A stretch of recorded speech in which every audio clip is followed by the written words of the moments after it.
না না, ওই লেবুর রসটা খাওয়াতে হবে। হ্যাঁ হ্যাঁ, দেখো আবার বাবাকে নিয়ে এসেছি। বাবা শরীর খুব খারাপ, ঠান্ডা লেগেছে, কথা বলতে পারছে না। বাবা শুয়ে পড়েছে, দীপা খাইয়ে দিল। ভাত খেলো না, দুগাছ খেলো। মা ভাত কিন্তু দুগাছ খেয়েছে, অল্প একটু খেয়েছে।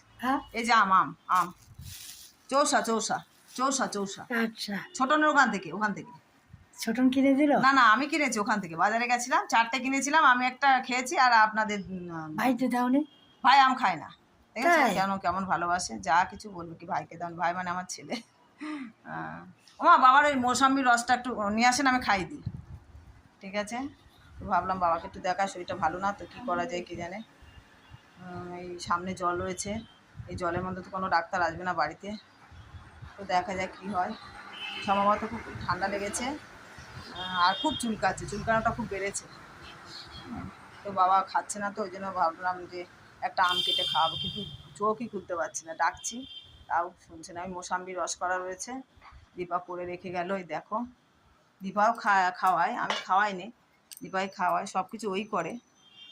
ও একদম আমার বাবাকে মাকে দুজনকেই দেখে খুব ভালো। হ্যাঁ, এই যে ডাকছে দেখো,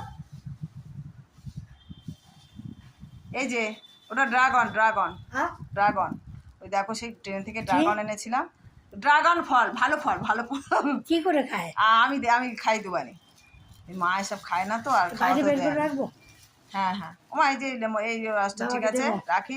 শুভ দুপুর বন্ধুরা, সেইটা বাবাকে এখন একটু রস রেখে খাওয়াবো, নিই। মোসাম্বির রস। তোমরা সবাই ভালো থেকো।